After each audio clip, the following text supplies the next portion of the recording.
Bon, c'est très impressionnant pour moi d'intervenir cet après-midi, après ce qui vient d'être dit, après vos applaudissements. Merci de tout cœur.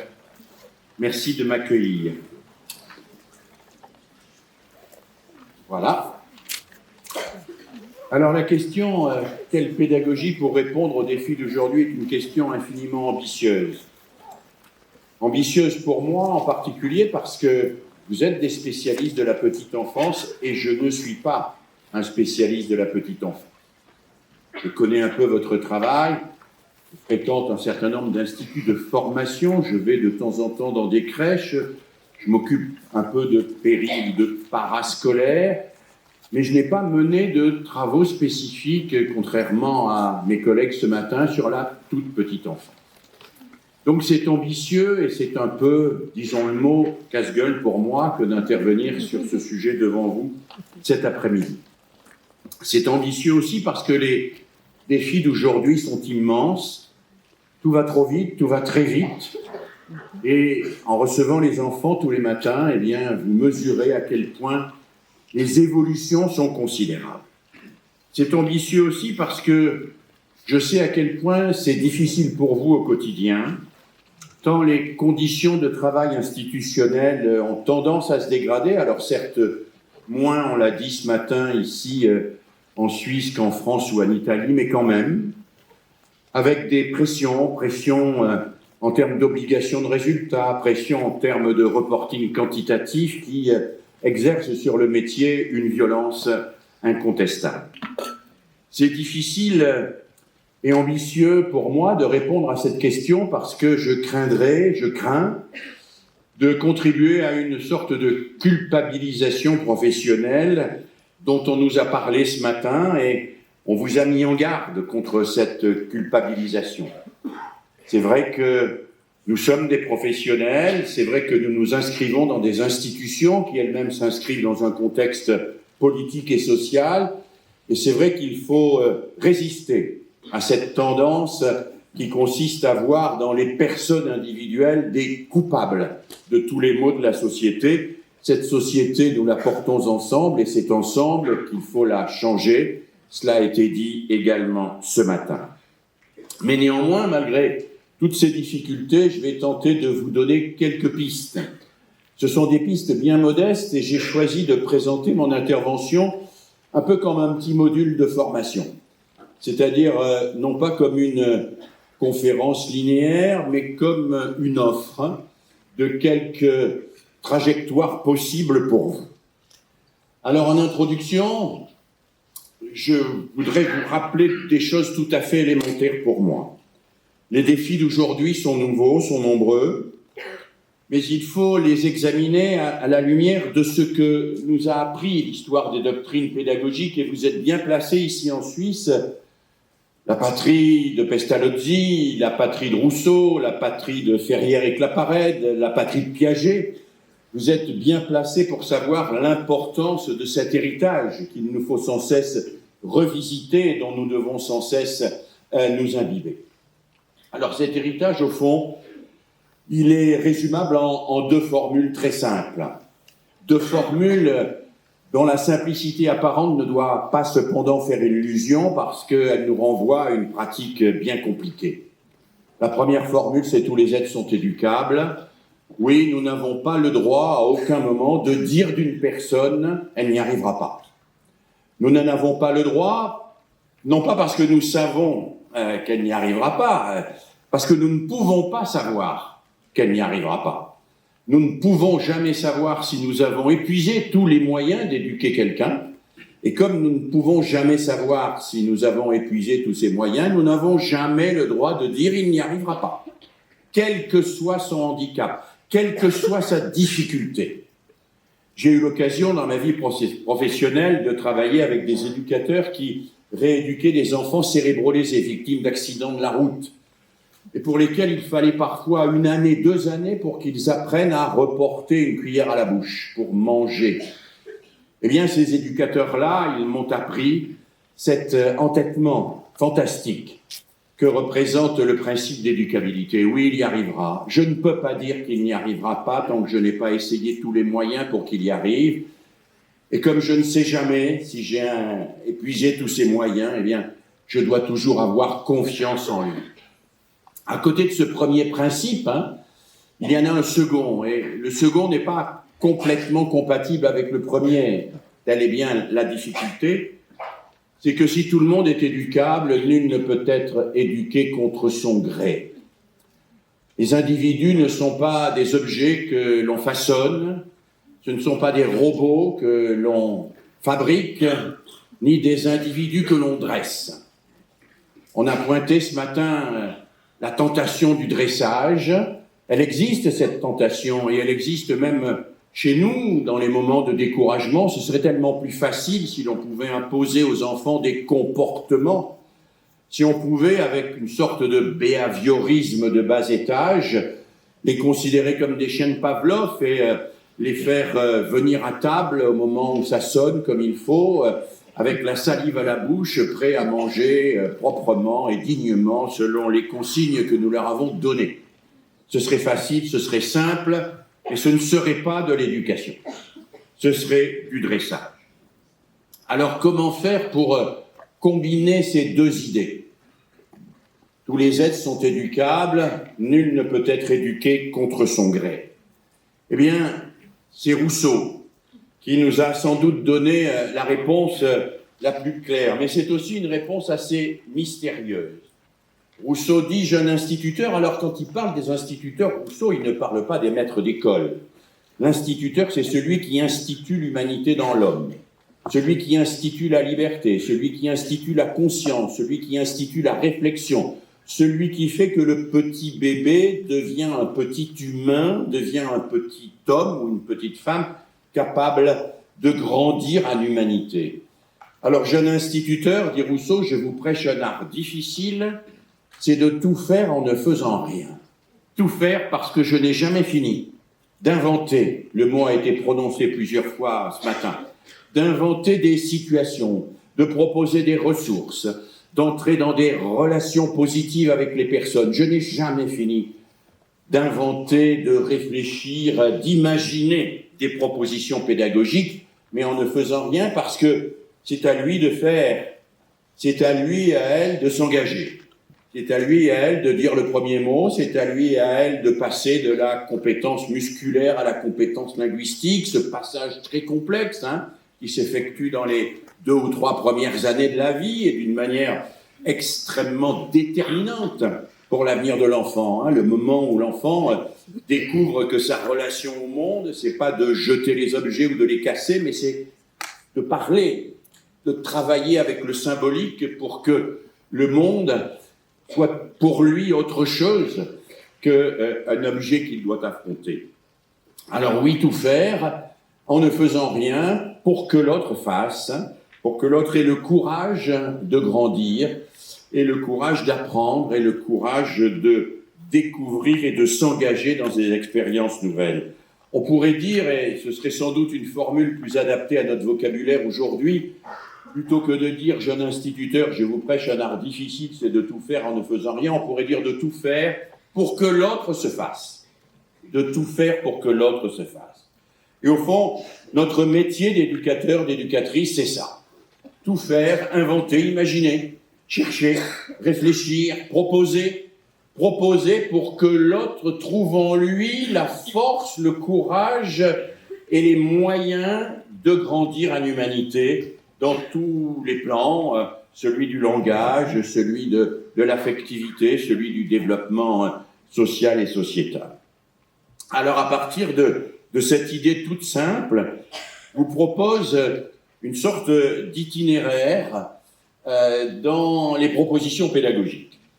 Et je vais sans doute vous apparaître un peu prétentieux, mais je vais vous proposer d'aller chercher une pédagogie qui vous paraît plus intéressante que d'autres dans ces 10 propositions que je vais reprendre tout à l'heure, ne vous inquiétez pas, et qui constituent une sorte de panorama des propositions pédagogiques qui peuvent vous être utiles pour l'enfance et la petite enfance. Alors, qu'est-ce que c'est? C'est des prises.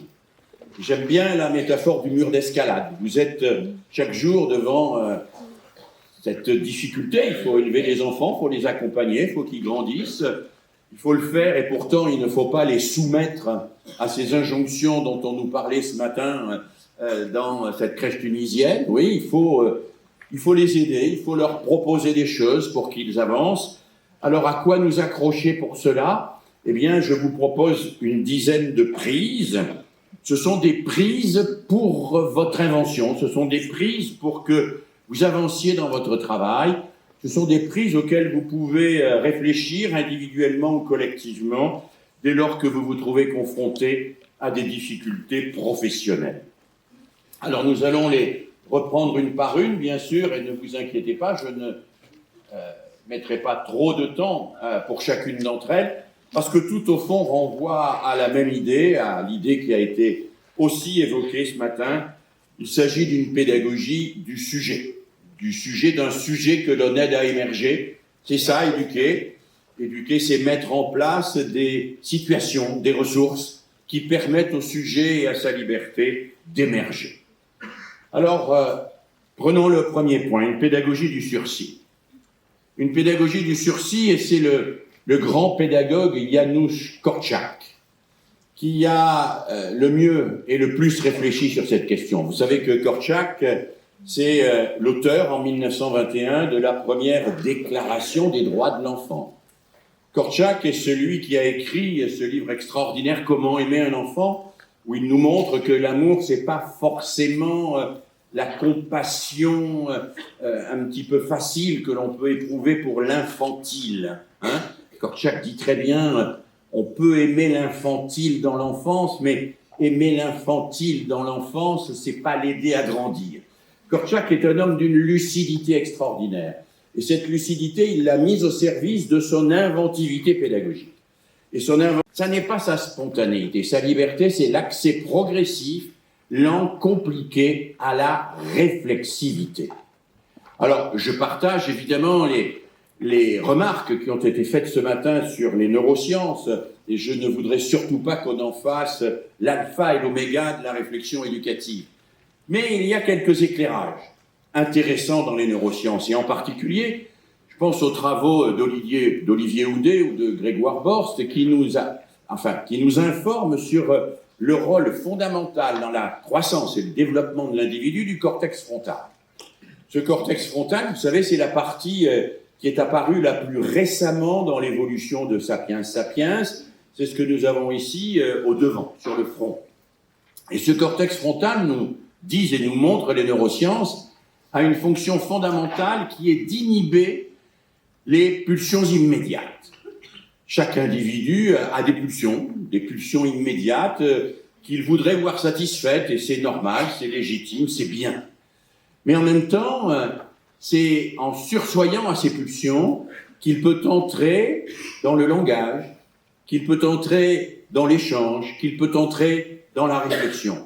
Vous avez vu dans le petit film ce matin, ces enfants qui disent on a commencé à réfléchir parce qu'on nous a demandé d'écrire un peu à l'avance. Ah oui, écrire un peu à l'avance, c'est s'obliger à réfléchir. Korczak avait mis en place dans ses orphelinats, dans ses écoles, le système de la boîte aux lettres. Korczak était affronté à des élèves, à des enfants, à des orphelins qui étaient particulièrement turbulents et qui se battaient tout le temps. Et il avait tenté de les empêcher de se battre par tous les moyens. Mais ça ne marchait pas. L'interdiction de se battre n'a jamais empêché les bagarres, dit Korczak. On peut taper sur n'importe qui, n'importe quand, autant qu'il le voudra. Mais à une condition, c'est de prévenir l'intéressé par écrit 24 heures à l'avance. Ça, c'est un coup de génie pédagogique. Alors, bien sûr, il y a des enfants qui sont venus dire à Korczak, mais monsieur, on ne sait pas écrire. Mais il a dit, qu'à cela ne tienne, je vais être scribe, moi. Alors, dicte-moi ta lettre.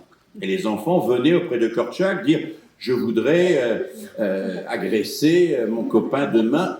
La plupart des lettres, on les finit pas, parce que quand on commence à réfléchir à la raison pour laquelle on veut agresser quelqu'un, on découvre que cette raison, elle s'efface bien vite. Mais il y a des lettres qui sont écrites, qui sont mises dans la boîte aux lettres, et tous les soirs, à la veillée, Korczak retire les lettres de la boîte aux lettres, les anonymes les lit au collectif, à l'ensemble des enfants, et ils y réfléchissent. Et Korczak s'aperçoit bien sûr que les enfants les plus sévères avec ces lettres sont ceux qui les ont écrites. Pour une bonne et simple raison, c'est parce qu'ils sont les seuls à les connaître à l'avance, ils ont eu le temps d'y réfléchir. Et puis il découvre que cette technique, elle est tellement importante, elle va permettre tellement de choses qu'il la systématise partout. Et même, il arrive même à la fin de sa vie, Korczak, à ne plus répondre aux questions orales des enfants. Il leur demande systématiquement « écrivez-le-moi ». Alors, vous n'allez pas faire ça dans vos crèches, hein, rassurez-vous. Vous n'allez pas demander aux enfants de vous écrire quoi que ce soit. Mais comprenez quelle est l'idée qu'il y a derrière. L'idée qu'il y a derrière, c'est de permettre à l'enfant de surseoir à sa demande immédiate, à ce qu'on appelle parfois l'immédiateté pulsionnelle, pour permettre de faire émerger un peu de la pensée. La pensée, c'est ce qui se développe quand on est en retrait, en retenue en quelque sorte, par rapport à la pulsion immédiate. Et Korczak nous dit que l'éducateur, c'est l'inventeur des belles contraintes. Alors moi, j'aime bien cette expression de belles contraintes, parce que trop souvent, on se bat pour ou contre les contraintes. Et pour moi, cette bataille pour ou contre les contraintes est absurde. Bien sûr qu'il y a des contraintes en éducation. Qui peut dire qu'il n'y a aucune contrainte? Bien sûr qu'il y en a. La question, c'est de savoir si les contraintes favorisent ou non la liberté. Ça, c'est une vraie et belle question.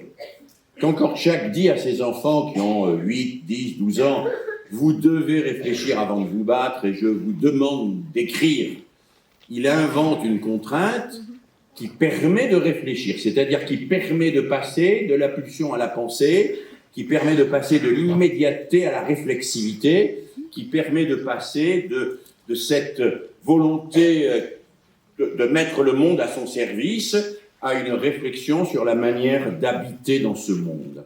Eh bien, éducateurs, éducatrices, vous-même, nous-mêmes, à chaque instant, notre travail, c'est d'inventer les belles contraintes, de réinterroger les contraintes que nous utilisons dans nos groupes et de nous demander si ces contraintes, elles favorisent ou non la réflexivité, la liberté, l'émergence d'un sujet. Une pédagogie du sursis, mais aussi une pédagogie du désir. Une pédagogie du désir contre la satisfaction qui vient combler tout de suite et qui, parce qu'elle comble, tue le désir. Peut-être pour illustrer cela, je pourrais prendre l'exemple de l'intelligence artificielle. ChatGPT ou les autres intelligences artificielles que vous utilisez peut-être. D'une certaine manière, ça comble notre désir de savoir, mais ça tue aussi notre désir d'apprendre. Alors moi-même, longtemps, j'ai cru que tous les enfants voulaient apprendre. Je n'en crois plus un mot. Je crois que tous les enfants veulent savoir. Mais ils veulent savoir sans apprendre. Parce que apprendre, ça demande des efforts, il faut s'entraîner, tâtonner, gâcher un peu de matériel, recommencer, parfois mémoriser, et ils préfèrent, d'une certaine manière, savoir sans avoir appris. Et cela nous éclaire sur un des mécanismes fondamentaux de la croissance et de l'émergence du désir. Le désir s'engraine sur un autre désir, il ne s'engraine pas sur la satisfaction immédiate. Et là, nous avons, me semble-t-il, besoin de mettre en permanence nos enfants, nos adolescents, mais nous mettre aussi nos autres adultes en situation d'enquête. Situation d'enquête, situation de recherche, situation qui consiste à ne jamais se satisfaire de ce que l'on croit savoir pour aller toujours vers ce que l'on devrait savoir. Alors vous me direz, ça ne concerne pas les bébés, tout ça, mais bien sûr que si, ça concerne les bébés. Bien sûr que si, que le bébé grandit parce qu'il apprend une multitude de choses et que plutôt que de l'apprendre à sa place, plutôt que de faire à sa place ce que lui seul peut faire, nous avons à le mettre en situation de mouvement, à engager avec lui cette dynamique, à le mettre sur la route du désir. Une pédagogie du désir, une pédagogie de l'attention. Ça a été évoqué par ma collègue ce matin, par mon collègue aussi ce matin. L'attention est fondamentale et vous savez à quel point aujourd'hui l'attention est devenue un marché. Vous avez tous, plus ou moins, peut-être pas tous ici, mais presque tous, un petit appareil dans votre poche qui vous permet de consulter des réseaux sociaux. Vous savez que cet appareil a un pouvoir colossal sur vous. Un pouvoir colossal sur vous. Parce que le seul moment où véritablement vous décidez par rapport à cet appareil, c'est le moment où vous ouvrez le réseau social. Après, c'est lui qui décide. En tout cas, c'est lui qui veut décider. Parce que ce petit appareil est aux mains de grands industriels du numérique dont l'objectif est de capter votre attention pour obtenir de vous des données et pour vous envoyer de la publicité ciblée. Et pour ça, eh bien, on va procéder, on va organiser une surenchère d'effets qui va vous scotcher en quelque sorte à l'écran. Et c'est d'autant plus difficile que l'écran lui-même a une attractivité particulière due à l'existence des pixels. Si vous êtes dans une salle d'attente, un aéroport ou quoi que ce soit, qui a une télévision qui marche, vous verrez qu'il est plus difficile de ne pas regarder la télévision que de regarder la télévision. C'est pour ça que vous devez vous procurer une télécommande universelle et éteindre les télévisions dans l'espace public. Partout où vous passez, c'est une œuvre de salubrité générale. Donc, nous sommes dans un monde où l'attention est devenue un marché. Nous sommes dans un monde où tout va plus vite. Nous sommes dans un monde dans lequel la surenchère des effets cherche à capter l'enfant très tôt. Alors vous résistez comme moi, comme nous tous bien sûr, au fait de donner le biberon en tenant l'enfant tranquille en lui proposant un dessin animé. Tout le monde n'y résiste pas entre nous. Moi, il m'arrive d'aller dans la rue, alors c'est peut-être pas vrai ici en Suisse, et de voir des poussettes sur lesquelles il y a un petit bras télescopique avec un petit dispositif pour mettre le téléphone portable et passer des dessins animés. Évidemment, nous résistons contre cela, mais l'enfant est néanmoins pris très tôt dans une surenchère des effets et il est très tôt mis dans une situation où on cherche à capter son esprit, c'est-à-dire à l'empêcher d'exercer sa liberté parce qu'on est en quelque sorte en situation d'emprise sur lui. C'est la raison pour laquelle cette question de l'attention est fondamentale. C'est la raison pour laquelle l'attention se construit dans l'attention conjointe. On a souvent tendance à penser que l'attention est une question strictement individuelle. D'ailleurs, les enseignants ils disent souvent « fais attention ». Mais ce n'est pas une question individuelle, l'attention. L'attention, elle est profondément collective. Nous faisons attention parce que nous sommes dans un ensemble où l'attention nous est proposée et nous est dirigée à la fois par des rituels religieux, rituels familiaux, rituels sociaux, le rituel du cinéma, le rituel du théâtre qui organise notre attention, mais aussi fondamentalement parce que nous avons été formés à l'attention conjointe dans notre petite enfance. Nous savons à quel point il est important que les parents lisent des histoires aux enfants, à quel point il est important qu'ils les relisent, même quand les enfants les connaissent par cœur, parce que cette attention conjointe crée chez eux cette capacité d'attention profonde sur un objet qui fait que c'est eux qui dirigent. C'est le contraire du téléphone et de l'écran numérique. L'écran numérique, quand vous l'ouvrez, il prend le pouvoir sur vous. Votre attention, c'est vous qui gardez le pouvoir. La lecture, par exemple, c'est vous qui gardez le pouvoir. Quand vous lisez un livre, vous pouvez vous arrêter de le lire, revenir en arrière, aller chercher le sens d'un mot, passer un passage qui ne vous intéresse pas, vous gardez le pouvoir. Votre attention garde le pouvoir sur l'objet et nous avons besoin que nos enfants apprennent cette attention-là et qu'ils l'apprennent très tôt. Or, on sait que c'est très très tôt que ça se construit. D'où la nécessité d'activités collectives. C'est un point sur lequel j'aurais aimé discuter ce matin un petit peu, quand notre collègue nous a dit que les activités, le soin de l'enfant était quelque chose de strictement individuel.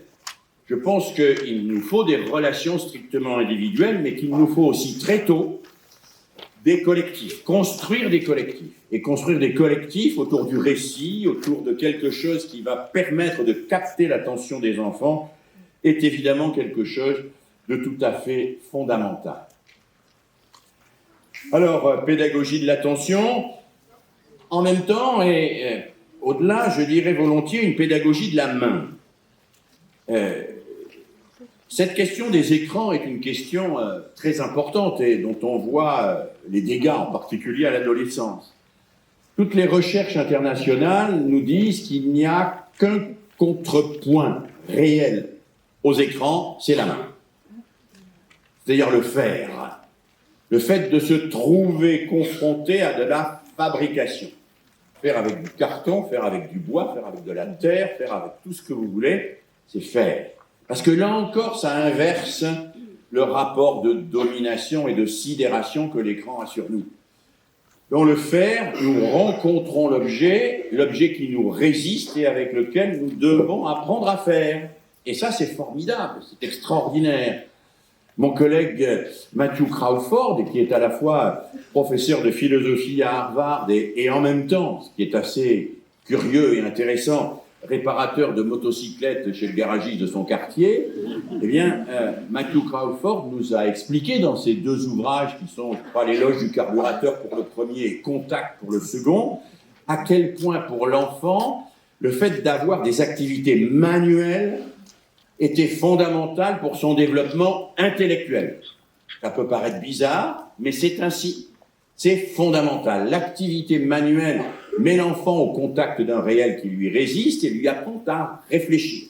L'activité manuelle lui apprend à faire avec. L'activité manuelle lui apprend à sortir de ce désir de toute puissance que le jeu électronique, par exemple, peut exacerber. Je n'arrête pas de dire aux collègues qui font du périscolaire en France à quel point il faut qu'ils fassent de l'activité manuelle. Alors, ils rechignent un peu à ça parce que ils ont l'impression que c'est une sorte de rétrogradation par rapport au travail des enseignants qui, eux, font des activités intellectuelles. Mais c'est absolument faux. L'activité manuelle est un outil fondamental du développement de l'intelligence. Faire avec ses mains. Alors ça va bien sûr de la pâte à modeler jusqu'au travail avec un instrument de musique. Ça passe par, pour les plus petits, des découpages et pour les plus grands, la mécanique. Mais dans tous les cas, ça met le sujet dans une position où il peut non pas être esclave du monde, mais au contraire entretenir avec le monde un rapport qui soit un rapport de sujet à objet, un rapport positif par lequel il se construit. Contre la virtualisation du monde et des humains à laquelle nous assistons aujourd'hui, eh bien, éprouver la résistance des choses et des êtres est quelque chose d'absolument fondamental. Éprouver la résistance des choses, je viens d'en parler, des êtres, c'est aussi éprouver le fait que les autres ne sont pas des choses à mon service. Et faire, c'est découvrir aussi cela.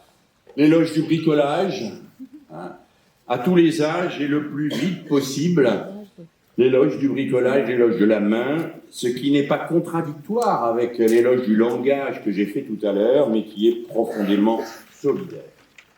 Une pédagogie de la main, une pédagogie de la promesse. La promesse. Allez, un petit cours de psychologie extrêmement basique, là. L'enfant dans le ventre de sa maman, il est logé, nourri, blanchi. Il n'a aucun désir qui ne soit immédiatement satisfait. On est d'accord. La naissance, c'est la rupture. L'enfant naît, et puis tout à coup, il a soif, il a faim, il a envie que ses parents le prennent dans leurs bras, mais les parents ont autre chose à faire. Maman fait de l'ordinateur, papa repasse, ils sont occupés, ils ont des tas de choses dans leur vie quotidienne qui les empêchent d'être en permanence au service de l'enfant. Il faut que l'enfant accepte cela, il n'est pas le roi du monde. Bon voilà, on ne peut pas tout avoir, on ne peut pas tout avoir immédiatement et dans l'instant.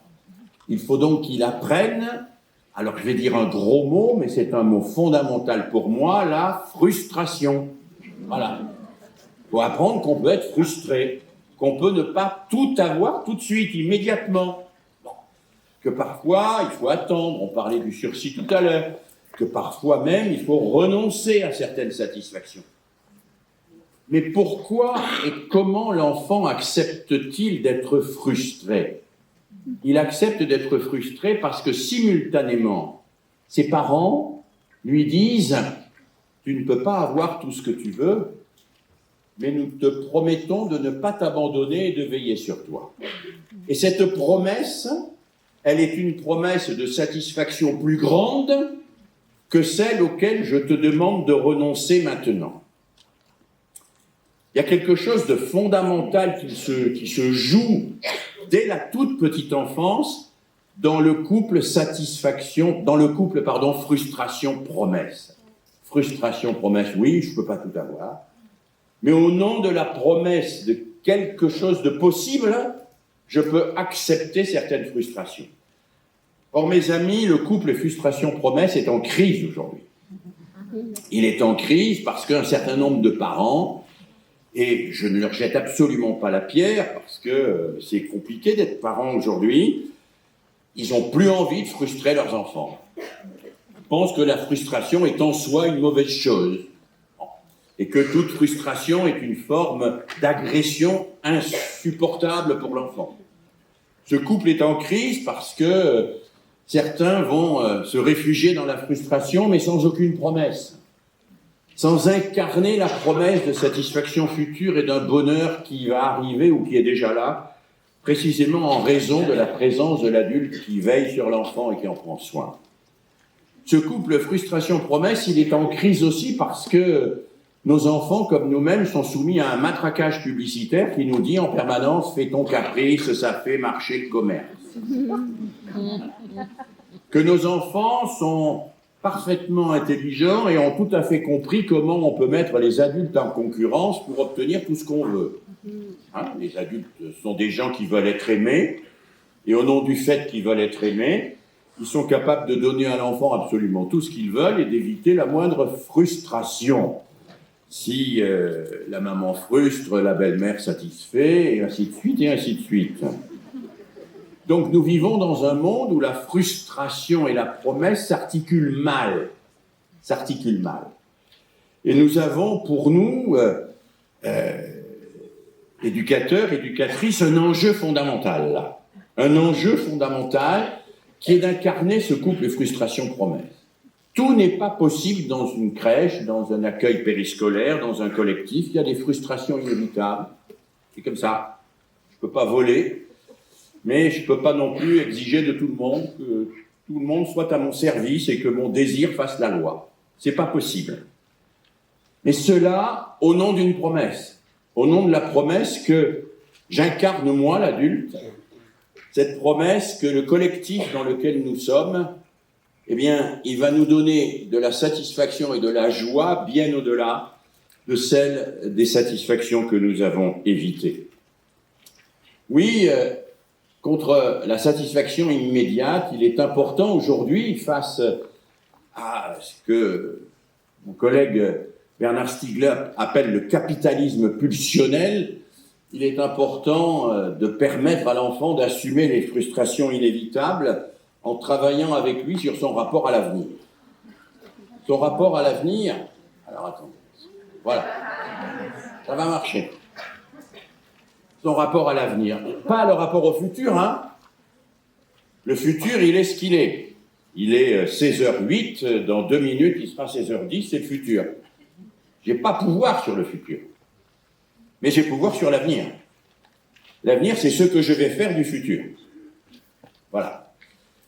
Et j'incarne un avenir, c'est-à-dire j'incarne un futur sur lequel je peux avoir prise et sur lequel mes enfants, les enfants ici, peuvent avoir prise. L'avenir, nous le construisons ensemble et nous pouvons ensemble faire que cet avenir nous donne de la joie. Ça, c'est assez extraordinaire. On ne sait pas ce que va nous donner le futur, mais l'avenir, on va le faire ensemble. Et l'éducateur et l'éducatrice, c'est celui ou celle qui va incarner aux yeux de l'enfant cette promesse de l'avenir, cette promesse d'un avenir plein de satisfaction. Et de satisfaction parce que parce qu'il y aura du dépassement.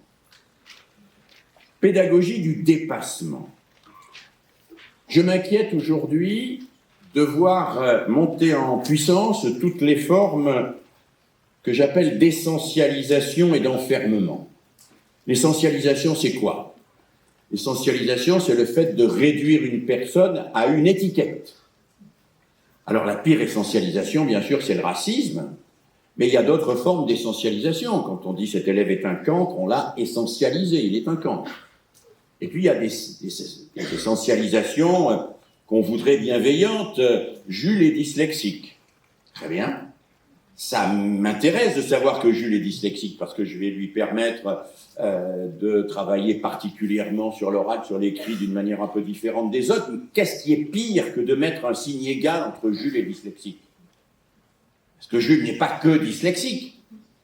Jules, il est amateur de manga, excellent goal au foot, amoureux d'une fille de la classe, et puis des tas d'autres choses encore. L'essentialisation, c'est la réduction d'une personne à un de ses attributs, un de ses symptômes, et au pire, à son apparence ou à son origine. Eh bien, l'essentialisation nous menace en permanence.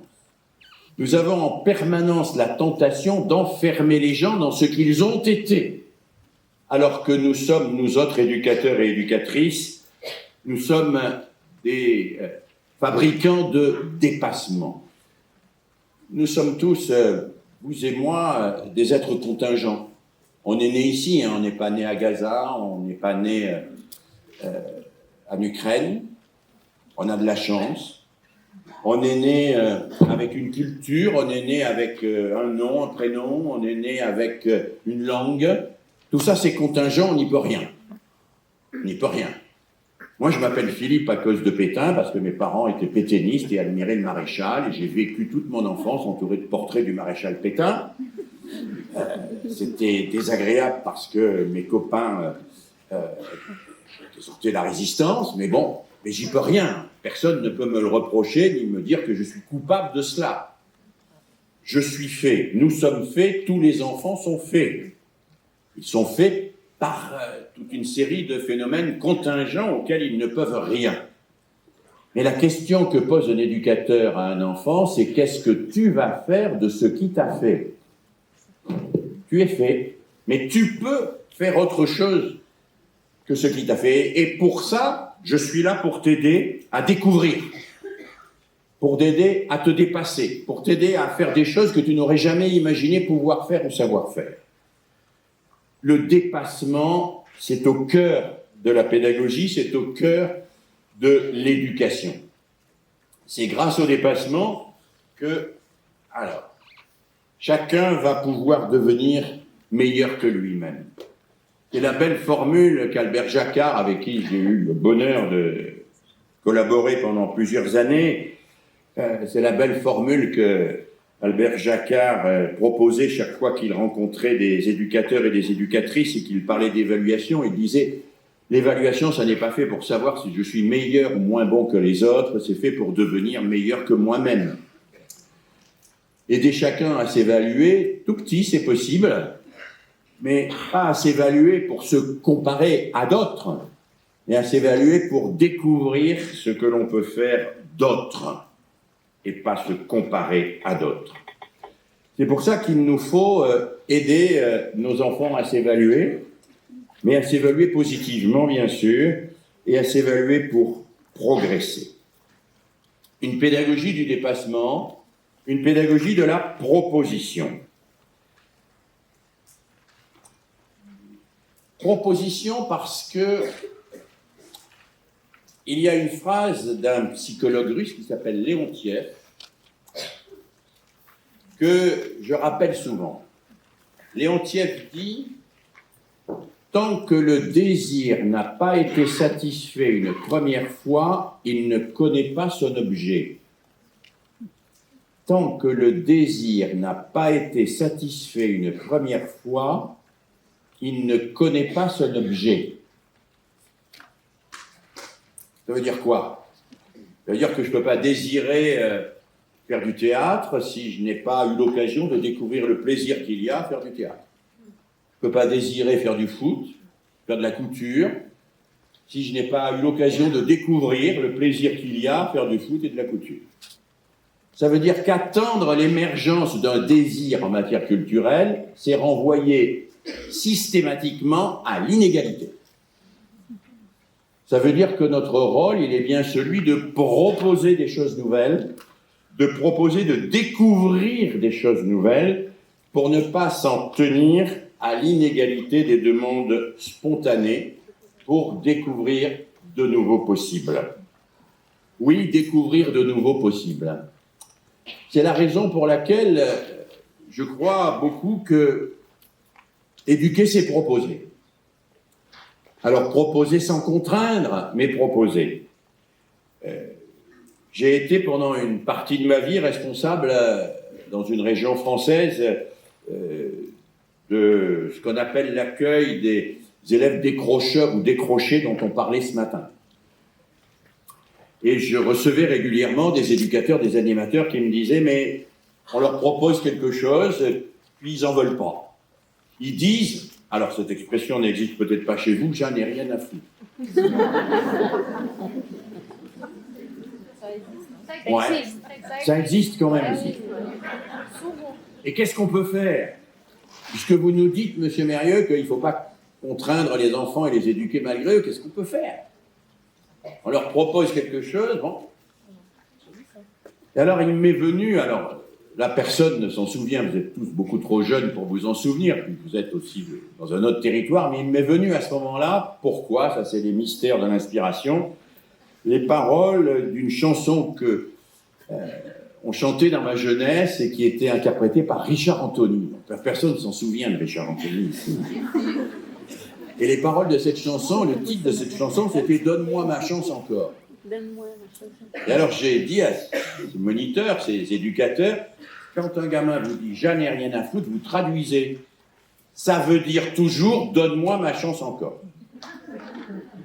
C'est-à-dire « propose-moi autre chose ». Alors c'est vrai, en particulier pour les adolescents, hein, parce que les adolescents, c'est très rare qu'ils viennent vous dire « Madame, monsieur, vous avez éclairé ma vie, ce que vous m'avez proposé, enchanté mes journées, je suis particulièrement fier de vous avoir rencontré, etc. etc. » L'ado, c'est rare qu'il fasse ça. Et quand il fait ça, il faut s'en méfier.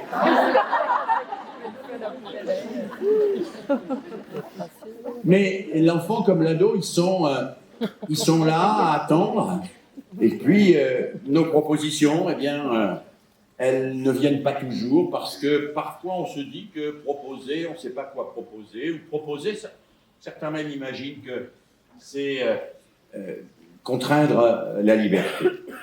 Et en pédagogie, les pédagogues, je pense en particulier à des pédagogues comme Makarenko et d'autres, ils ont beaucoup travaillé sur cette idée-là et ils ont fait un éloge que je trouve particulièrement bienvenu de la rotation des tâches et des places. Et oui, je crois que cette rotation des tâches et des places a une efficacité particulière dans la mesure où précisément elles permettent de découvrir de nouveaux possibles. Je vais un peu vite parce que je vois que l'heure tourne, et rassurez-vous. Ah. Pédagogie de la coopération, bien sûr, parce que nous vivons dans une société dominée malheureusement souvent par l'individualisme et la concurrence de tous contre tous, où nous devons découvrir, et l'enfant doit découvrir que l'altérité l'enrichit. C'est compliqué pour un petit enfant. C'est compliqué, mais nous savons, et là-dessus les chercheurs en éducation sont à peu près tous d'accord, nous savons qu'il y a un outil fabuleux qui s'appelle l'entraide, et que cet outil, il peut fonctionner très tôt. Il peut fonctionner dès les premiers mois de la vie. Les enfants peuvent s'entraider. Alors, l'entraide peut être maladroite, mais elle fonctionne et elle est déterminante pour le développement de l'enfant. Parce que dans l'entraide, l'enfant ne découvre pas simplement qu'il peut aider l'autre, il découvre que l'ignorance de l'autre ou la difficulté de l'autre l'aide à progresser lui-même. Dans le périscolaire, dans le parascolaire, par exemple, je fais systématiquement l'éloge de l'entraide. Il faudrait que les enfants s'entraident systématiquement et que l'entraide soit vraiment au cœur des activités. Pédagogie de la coopération, pédagogie de l'entraide, pédagogie du dialogue, bien sûr, contre la tentation de la violence, parce que, effectivement, nous sommes dans une société où cette violence est là, au quotidien, et où nos enfants doivent apprendre à parler. Je l'évoquais tout à l'heure, passer de la compétence musculaire à la compétence linguistique. C'est compliqué. C'est inégalement compliqué. C'est beaucoup plus compliqué aujourd'hui chez les garçons que chez les filles. On sait que les filles, globalement, à 15 ans, ont 3 années d'avance en maîtrise linguistique par rapport aux garçons. C'est important, hein. On sait qu'une partie des garçons considèrent que leur identité se construit par la force, plus que par le langage. Et que c'est beaucoup plus difficile pour un certain nombre de garçons, compte tenu aussi d'un certain environnement un peu viriliste et machiste qui subsiste malgré tout dans notre société, c'est beaucoup plus difficile d'accepter qu'il faut renoncer parfois à sa compétence musculaire pour découvrir et mettre en jeu sa compétence linguistique. Surtout quand il découvre que les filles ont plus de compétences linguistiques que lui. Et ça, c'est un enjeu très fort. Hein. C'est un enjeu très fort, c'est l'enjeu de l'accès au langage, apprendre ce que parler veut dire. Et c'est un enjeu qui est au cœur de votre métier. Il faut parler aux enfants. Si on entendait que les enfants sachent parler pour leur parler, ils ne parleraient jamais. Hein. Ça va de soi. Leur parler tout le temps. Parler, reformuler. On a une grande enquête internationale qui nous explique que la construction du langage se fait à travers la reformulation. Qu'est-ce que tu as voulu dire? Est-ce que c'est ça? Dis-moi, oui, non.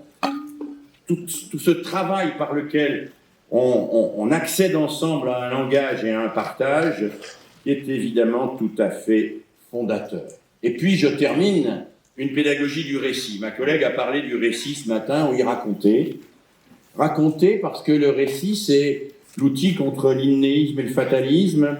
C'est l'outil qui permet d'assurer l'articulation entre la contingence et la liberté. Raconter, c'est accéder à cette capacité fondamentale de transformer les faits en événements. Quand l'enfant commence à raconter, à dire « j'ai vu ça, alors j'ai compris ça » ou « il s'est passé ça, puis tout à coup il y a eu ça ». En réalité, il sort quelques faits qui étaient parmi des milliers d'autres et il les articule entre eux. Il les articule entre eux. Cette articulation, elle est déterminante.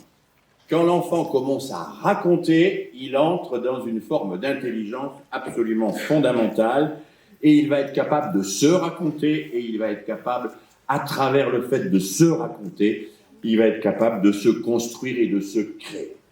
Alors, je vais un peu vite, bien sûr.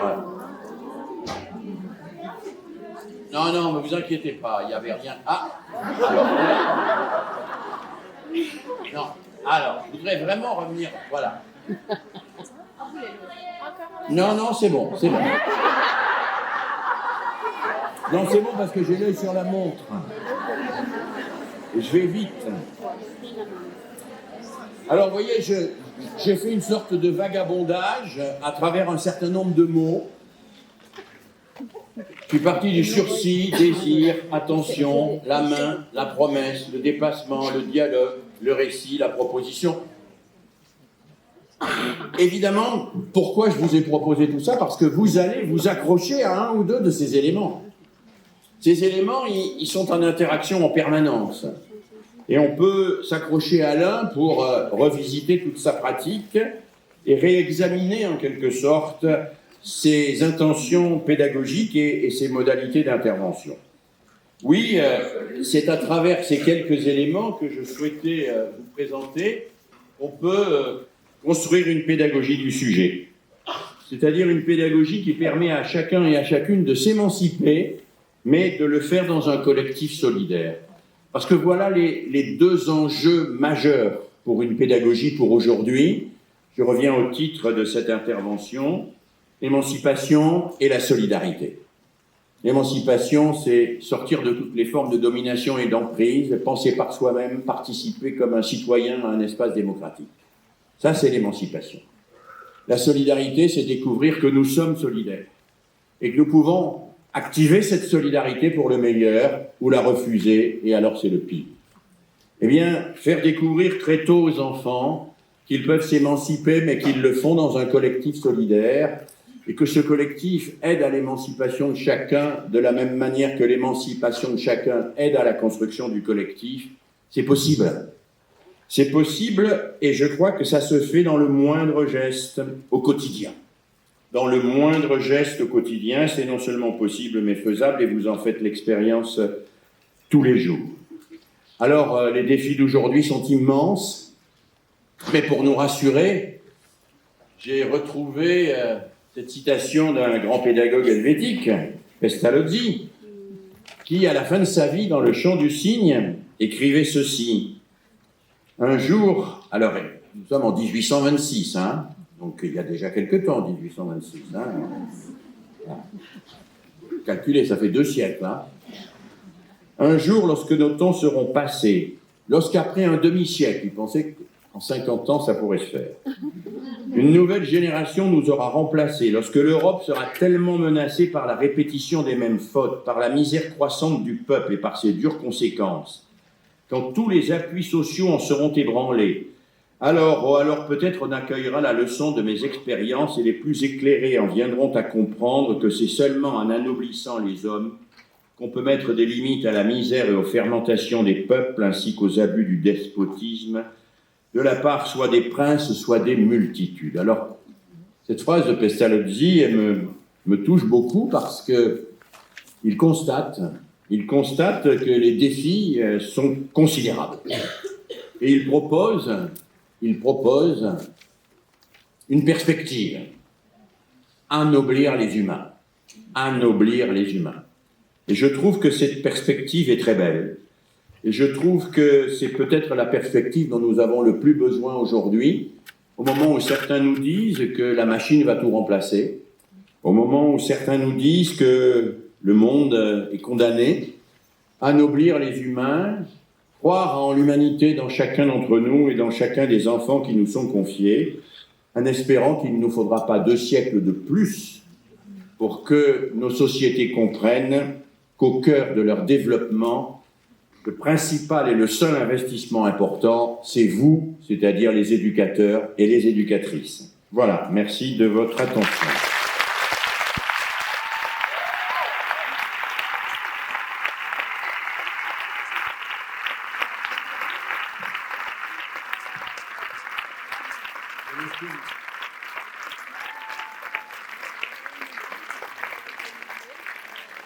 Merci Philippe Mérieux. Ce que je propose, c'est qu'il y ait quelques questions. Les micros vont circuler. Quelques questions que vous souhaiteriez poser. Pas forcément des questions, ça peut être des objections, Oui. tout ce que vous voulez.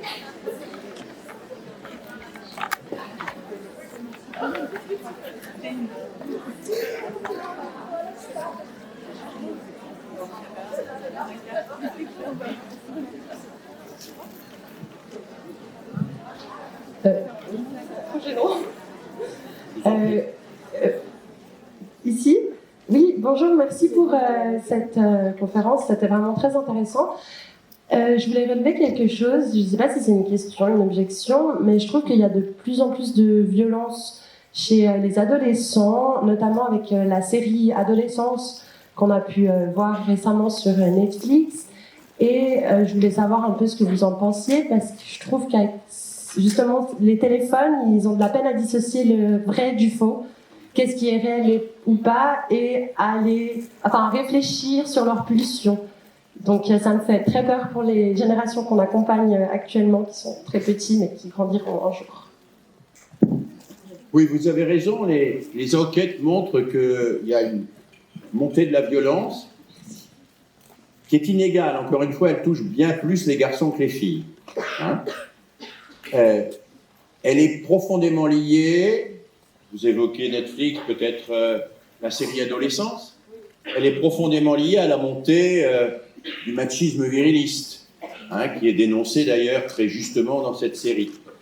C'est-à-dire à l'idée que, au fond, le garçon existe à travers la violence et que, au fond, c'est cette violence-là qui constitue son identité. Alors, ça renvoie à des stéréotypes. Hein. Le stéréotype, la femme c'est le soin, l'homme c'est la force. Stéréotype archaïque dont on pensait s'être débarrassé, mais qui revient en permanence et qui revient parfois au sommet de l'État le plus puissant de la planète. Ces stéréotypes-là, il me semble que par l'éducation, on peut travailler dessus. On peut travailler dessus. J'ai la chance, moi, de travailler avec des élèves en situation de très grande difficulté, qui sont pour l'immense majorité des garçons. Hein. En France, dans les structures dites de relégation de l'éducation nationale, il y a 4% de filles. Donc à peu près le même pourcentage que le pourcentage de femmes en prison. Il y en a un peu moins, c'est 3,5 de femmes en prison. Donc on a un vrai problème autour de ça. Et on a un vrai problème autour de l'acceptation, en particulier par les garçons, de leur part, alors je vais dire de féminité, de fragilité, l'acceptation aussi que la relation à l'autre se construit dans le langage et pas dans le muscle, pour reprendre la distinction que j'ai évoquée tout à l'heure, l'acceptation que c'est en entrant dans une relation pacifiée et sereine avec les autres que l'on peut construire sa propre identité. À l'adolescence, ça prend une forme très forte, ça, avec l'émergence de la sexualité. Au moment de l'adolescence, la question qui se pose, que je vais poser d'une manière très crue, vous ne m'en voudrez pas, c'est quand je jouis, est-ce que l'autre jouit aussi? Ou est-ce que l'autre n'est que l'objet de ma propre jouissance? Cette question, qui est la question de l'existence de l'autre par rapport à moi, en quelque sorte. Est-ce que l'autre, c'est mon objet sur lequel je vais exercer une forme d'emprise violente, parce qu'il est à ma disposition, ou est-ce que l'autre est quelqu'un avec lequel je vais engager une relation qui est à la fois une relation d'échange et une relation de recherche de ce qui nous unit, et pas simplement de ce qui nous sépare. Et je pense que tout ça se forme très tôt. Et je pense que c'est plus difficile aujourd'hui de former à ça qu'il y a une quinzaine, une vingtaine d'années, parce que l'environnement sur ces questions-là n'est pas complètement porteur autant qu'il devrait l'être. Alors vous me direz, mais il y a 20 ans, c'était le cas. Je pense qu'il y a 20 ans, les stéréotypes étaient les mêmes, ils étaient même peut-être pires. Mais ils n'étaient pas massivement relayés par les réseaux sociaux, ils n'étaient pas massivement relayés par les images numériques qui se diffusent un peu partout, et ils n'étaient pas légitimés comme ils le sont aujourd'hui par la montée d'un certain nombre de populismes qui font du machisme viriliste une valeur. Hein? Parce que si vous regardez M. Trump, pour M. Trump, le machisme viriliste est une valeur. Hein? Ce n'est pas une contre-valeur, c'est une valeur. Hein? Et donc, au regard de ce développement, on parle des défis d'aujourd'hui, de ce développement sociétal, il est certain que l'interpellation aux éducateurs est fondamentale et très importante.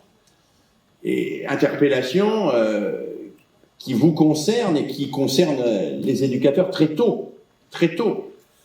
Qu'est-ce qui rendra possible dans une crèche, dans un accueil périscolaire, dans un lieu d'accueil quel qu'il soit, la construction d'une altérité sereine et la découverte empathique que quand j'utilise l'autre en le faisant souffrir, il souffre comme moi je pourrais souffrir. Et donc là, nous sommes au cœur vraiment de problématiques fondamentales qu'on peut aborder à travers les différents points que j'ai évoqués. On peut bien sûr l'aborder à travers la pédagogie de la coopération, qui est absolument fondamentale. Mais on peut l'aborder aussi à travers la pédagogie de l'attention, à travers la pédagogie du désir, la pédagogie de la proposition, etc. Je pense que le champ est très large et très ouvert, mais que l'urgence éducative est là. J'ai tendance à penser qu'il y a une urgence éducative spécifique aujourd'hui et qui est liée effectivement à ce que vous décriviez. Mais je ne veux pas vous apparaître catastrophique, je pense que les éducateurs et les éducatrices que vous êtes sont en mesure de relever le défi. À condition, bien sûr, de s'allier avec d'autres éducateurs et éducatrices, à condition de responsabiliser aussi les parents, parce que les parents sont aussi au cœur de cela et qui ont aussi leur part à prendre. Il ne faudrait pas que les parents s'imaginent que eux, par exemple, ils peuvent vivre en dehors de toute frustration et que c'est à l'éducateur ou à l'éducatrice que vous êtes d'imposer les frustrations aux enfants parce qu'eux ne le veulent pas, parce qu'ils ont peur que s'ils imposent une frustration à l'enfant leur retire leur amour, son amour. Donc, il y a tout un travail à faire, je crois, sur la complémentarité éducative entre les différents acteurs que sont les éducateurs, éducatrices, les parents, les travailleurs sociaux, les enseignants, les enseignantes. Et cela n'est possible que si la société elle-même met la question éducative au cœur de ses préoccupations. Ce qui, pour la France, n'est pas le cas. Pour vous, je ne sais pas, je suis un extraterritorialité. D'autres interventions, avec plaisir. Oui, je vous en prie, madame. Ou monsieur, je ne vois pas. C'est madame, oui, non, je sais que vous ne voyez pas. Bonjour, je suis pratiquement face à vous, mais... Oui, ça y est, je vous vois. Bonjour, merci beaucoup pour votre conférence qui est absolument magnifique. Moi, j'aurais juste quelque chose qui m'a touchée par rapport à vos prises. Donc, la prise, celle de la promesse. La promesse, pour moi, c'est un mot qui est très, très fort. Ça me résonne fortement en moi, ça résonne fortement en moi. Et je me disais, comment est-ce qu'un enfant qui est confronté par rapport à la phrase que vous avez nommée, tu ne peux pas avoir tout ce que tu veux, mais je te promets de ne jamais t'abandonner. Comment un enfant qui est confronté à un deuil, on peut l'aider dans une démarche comme ça par rapport à cette promesse qui est forte en fait, et qu'on ne peut pas tenir en soi. Peut-être avant d'aborder la question du deuil, qui est une question très difficile, dire un mot sur le fait que la promesse, c'est moi pour l'enfant. Ça a été dit ce matin par ma collègue, la promesse, elle se construit dans ma relation à l'enfant. Elle se construit parce que j'incarne cette promesse. Je l'incarne à travers le soin que j'ai de lui, je l'incarne à travers le fait que je vais être à ses côtés quand il a besoin de moi, et je l'incarne parce que je suis moi-même. Je suis convaincu que l'éducateur joyeux, il incarne une promesse différente de celui qui fait la gueule tous les matins. Voilà. Je crois que c'est à l'adulte aussi de se vivre comme... il ne transmet pas simplement des savoirs, des savoir-faire ou des valeurs. L'adulte transmet son rapport au monde, transmet sa manière de vivre, d'habiter le monde. Nous avons une manière d'habiter le monde qui peut être une manière sereine et joyeuse, qui crée des espaces de sécurité, mais qui permet à chacun de prendre des risques sans se mettre en danger. C'est ça que vous faites au quotidien. Vous créez des espaces où les enfants peuvent prendre des risques, le risque de faire quelque chose qu'ils ne savent pas faire. C'est un magnifique risque. Mais il faut qu'ils puissent le prendre sans se mettre en danger. Ça, c'est plus compliqué. Si vous avez un groupe d'enfants dans lequel il y a un certain nombre d'entre eux qui sont particulièrement timides, vous leur dites « exprimez-vous ». Le timide, s'il a le sentiment qu'on va se moquer de lui ou l'humilier, il ne va pas s'exprimer. Hein. Donc vous êtes là pour garantir qu'il va pouvoir prendre le risque de s'exprimer parce qu'il ne court pas le danger d'être humilié. Qu'il ne court pas le danger d'être puni s'il se trompe ou qu'il n'y arrive pas. Vous êtes là et vous incarnez ce que j'appelle un espace hors menace. Et la crèche, le lieu d'accueil, c'est un espace hors menace. Ça ne veut pas dire un espace sans risque. Parce que l'enfant a besoin de prendre des risques. Hein. Georges qui veut monter sur l'armoire, comme le collègue disait ce matin, bien sûr. Et il y en a des tas. Mais il faut que le risque ne le mette pas en danger, ni physiquement, ce qu'on sait à peu près, ni psychiquement, ce qu'on a un peu plus de mal à mesurer. Et donc, moi, je suis l'adulte qui garantit cela, et qui le garantit par ma sérénité, par la manière dont j'habite l'espace, y compris physiquement, dont je m'y déplace, c'est des choses très importantes, par la manière dont cet espace, je le meuble avec des objets particuliers qui ont un sens particulier, et vous savez à quel point l'environnement parle aux enfants, hein, plus que nous d'ailleurs. Quand on travaille avec des tout petits enfants, dès qu'ils parlent et qu'on essaye de décoder les messages qu'ils ont reçus dans les lieux où ils sont passés, c'est jamais ce qu'on leur a dit. C'est toujours ce qu'ils ont vu. Il faut s'en souvenir, c'est toujours ce qu'ils ont vu. C'est jamais ce qu'on leur a dit. Hein? C'est-à-dire quand la maîtresse explique qu'il faut rendre ses devoirs à l'heure, mais qu'il y a une affiche dans la classe qui date d'un spectacle d'il y a 5 ans, ce que retient le gamin, c'est que de toute façon, on n'a pas besoin de rendre son devoir à l'heure. Hein? Le gamin, il est, à cet égard, très attentif à tout cela. Et moi, je suis l'adulte qui organise cet espace, qui met en place cet espace, tout faire pour que l'autre se fasse. C'est ça, garantir cet environnement. L'enfant est malade, disait Makarenko, soignez le milieu. Et faites que ce milieu soit stimulant, hors menace, que ce soit un milieu qui permette à chacun de s'engager dans ce qu'il ne sait pas faire, pour pouvoir le faire. Parce qu'apprendre, c'est ça. Hein. Il faut faire ce qu'on ne sait pas faire pour apprendre à le faire sans savoir le faire.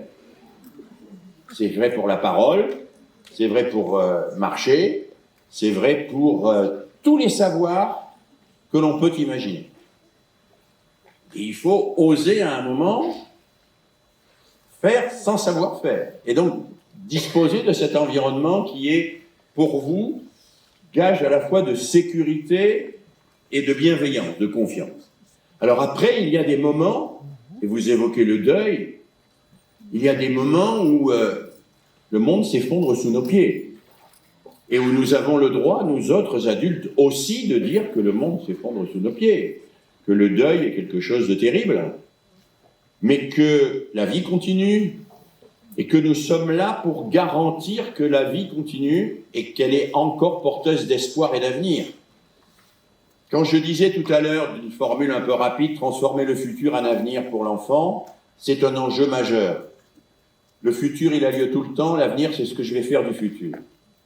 Or, tout petit, l'enfant, il a besoin de faire cette transformation, c'est-à-dire de voir le futur comme étant un avenir, et un avenir sur lequel il a prise. Voilà. Et ça, j'en suis le garant, et même dans les moments les plus terribles, le deuil, un événement catastrophique, je suis le garant que l'avenir reste possible, que l'avenir reste ouvert, et qu'il peut investir l'avenir, qu'il peut se projeter dans l'avenir et qu'il peut faire quelque chose de l'avenir. Il y a un certain nombre d'enfants qui, arrivés à l'adolescence, n'ont plus d'avenir, hein. Ils n'ont qu'un futur et parfois même ils n'ont qu'un présent. Ils pataugent dans le présent. Notre rôle, c'est de restituer la possibilité de l'avenir. Le dépassement, c'est une manière. Le projet, on en parlait ce matin dans le film que vous avez vu. Le projet, c'est une façon de se projeter dans l'avenir, par définition. C'est pour ça que les pédagogies du projet sont fondamentales, dès lors que, bien sûr, elles mettent en place aussi du dialogue, du récit, du désir, du sursis, etc., etc. Moi, je vous ai proposé des mots comme ça au hasard. C'est une gerbe de mots, comme on dit, une gerbe de fleurs. Vous en prenez un ou deux, et puis vous partez avec ça, et vous vous dites qu'est-ce qu'on va en faire. Voilà, je crois qu'il faut qu'on s'arrête, on me fait signe qu'il faut qu'on s'arrête.